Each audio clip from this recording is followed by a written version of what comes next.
Hey everybody, and welcome back to Kerbal Space Program RP-0. We are out on the launch pad today with the inaugural flight of the SKS Heavy. We are going to be taking basically a supply run up to Kawaii Potato Station and performing some retrofit and such. Well, we got some stuff to do up there, but we'll get into it later. We have a beautiful, just pre-dawn launch with Mercury and Jupiter just cresting the horizon. The scenery looks fantastic. I don't know, I guess we don't really have any rookies. Everybody we have has been at least around the moon. Doug Hastings is at the flight stick today with engineer Catherine Wagner and systems scientist Ronald Fletcher. I hope I got that name right. Anyway, our relative inclination is almost on point, so let's just go ahead and get this flight underway. SAS is on. Throttle is set to full. Ignition sequence start. There's that familiar rumble. Let them all spin up to full, clamps off, and we are airborne. Alright, as this is the first for realsies flight and not just a simulation, I'm going to try to pay extra good attention to our path to orbit in hopes that we can get this all done as quickly and smoothly as possible. We're carrying just under our maximum capacity of 90 tons in our cargo bay, but this is mostly a supply run, so we'll get to our contents a little later. It is mostly food, water, and oxygen, but a healthy segment of fuel also. And we're going to be also testing the other rated capabilities for this vehicle today, which is its return from orbit capacity. So I better start paying attention to this relative inclination and getting this thing into a nice orbit, so I will pick all of you up there. So this was my first time flying this thing with an actual target in mind and having to pay attention to relative inclination, and I think I did pretty well. All credit really has to go to Wookiee for engineering a craft that was actually very easy to control on ascent, maintained a very good balance, despite how wiggly it looks here. This is all sped up 4 times, so all of this jittering around is probably just a little exaggerated in sped up footage. It actually wasn't that difficult to maintain a relative inclination with the target that was well within the acceptable levels. I just you know, I'm not familiar with flying it yet, so getting it in on that perfectly dialed in vector. There was booster SEP, they are down and away, as well as our third EFT mount engine. Clear of the spacecraft, and we are finally starting to aim pretty much down the horizon. We still need to bring our altitude up to that 250 kilometer orbit of Kawaii Potato Station.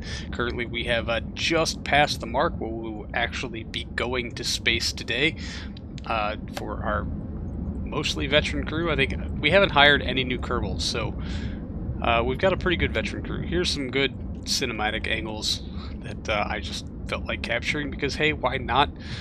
Shuttles are intrinsically beautiful to watch fly, as they're off-center.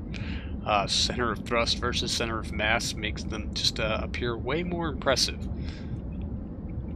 Gotta love it. Anyway, I decided that I have aimed too low. Our time to apoapsis is swiftly approaching at right around 30 some odd seconds, so we'll just get some pitch up on the horizon. Yeah, I obviously have very little experience flying this thing, so it well, I can't lie, this is like how every single ascent goes for me.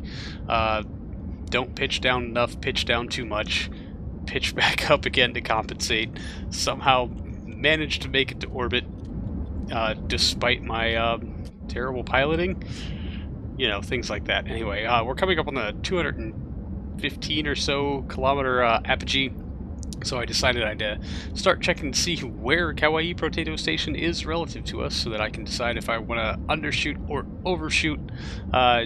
You know, not that it matters a whole lot. We need to start getting that nose down so we can circularize this into a usable orbit. A bit more nose down.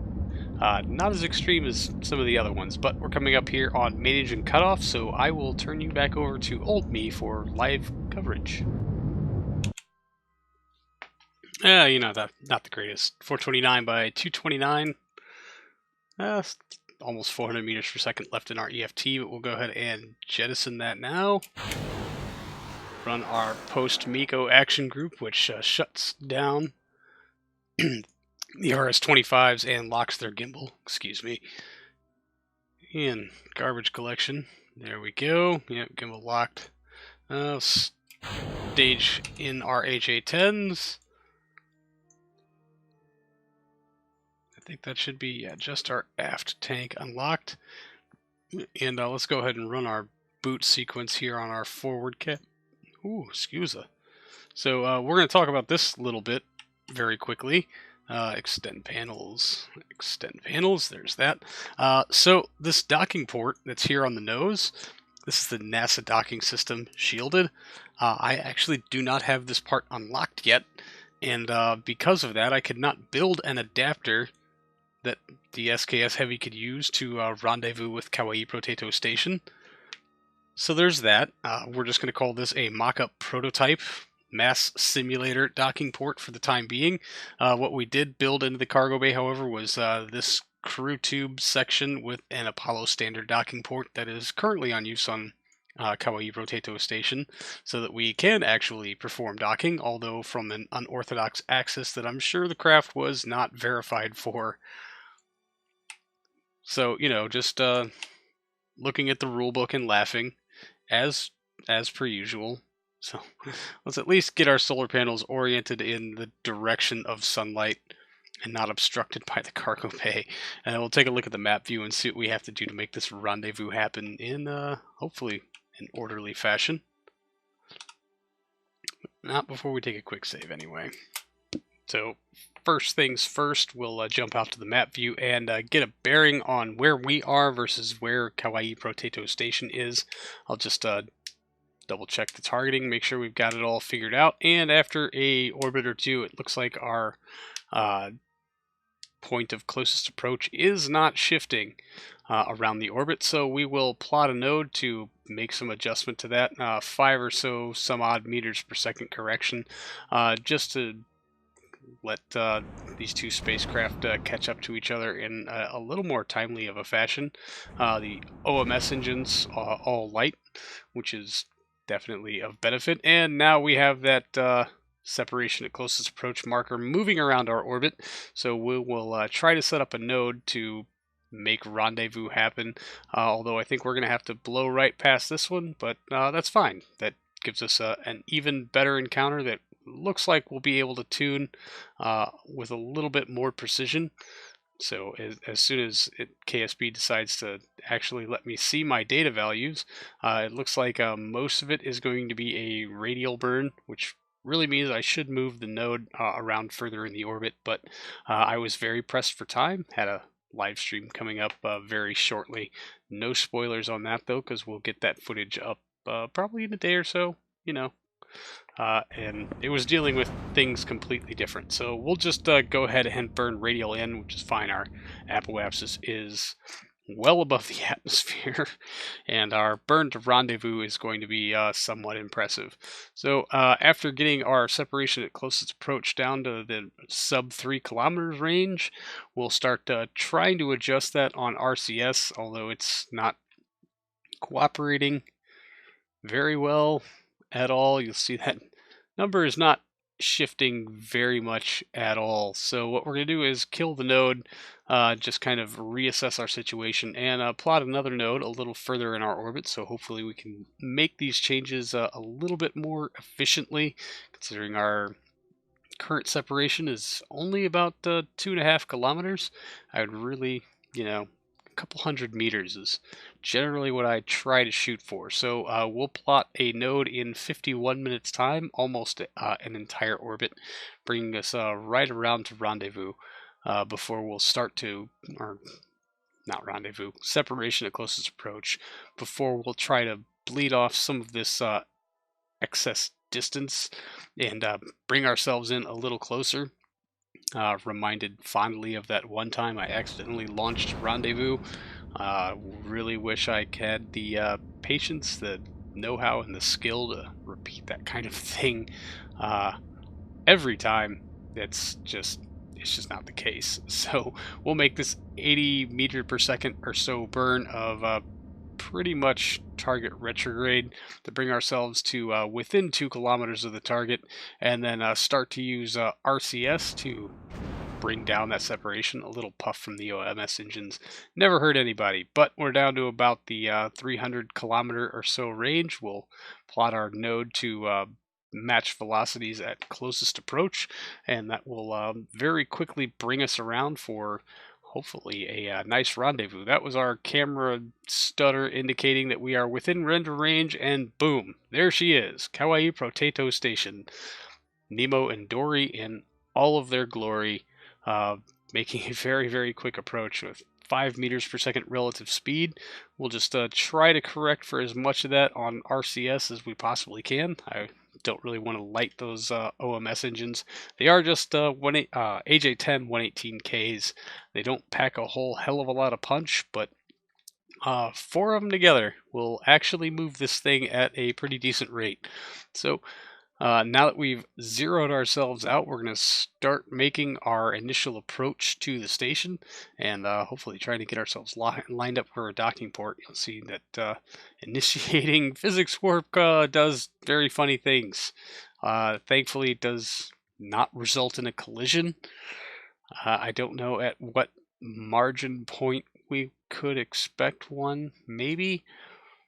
But we do have both long arm docking ports available to us, so we will eventually get one of those, the closest one, because it's just way easier that way, set as our primary target and use some physics warp. Now that we're within the magical range that things don't jump around at time warp, to make our initial approach, trying to bleed off a little speed here to bring us down, zero out our approach so that we can get angled in. We do have quite a few axes to adjust on, but we'll face in towards our target and then pitch our nose down a little bit to try to line up the planes of our docking ports so that we can make this docking as simple and painless as possible. Smart me here in retrospect, doing voiceover, watching the recording, would have rotated this craft 90 degrees to the side to,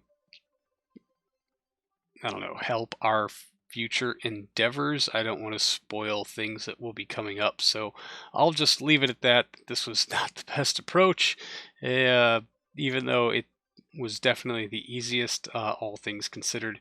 But we are coming up underneath the docking port now, which is always my favoriteest part, off-axis docking. I actually really enjoy off-axis docking. It's a lot. I actually think it's easier than down the barrel docking, just to be real honest with you. The visibility is better. You don't rely on the nav ball because you can't see anything anyway, so it's all just kind of seat of the pants. Anyway, we passed a little bit, we'll start backing up and then making our little wiggle in for final docking. Haven't scraped any paint yet, but rest assured we will get there. So just a few final little touch-ups. Now we're starting to scrape paint, and now we're starting to nudge things, but we'll kick it back into real time, and I will kick you back over to old me for live celebrations.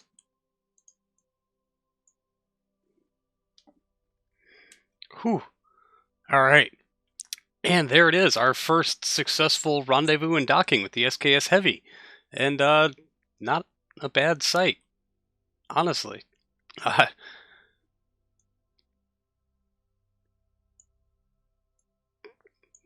Is a biggin', that's for sure. Alright, anyway, we're going to have to leave all the logistics of this mission until next time, so that's going to do it for this one, everyone. Thank you so much for hanging out. I really do appreciate it, and I will see all of you in the next one. So, until then, see you later.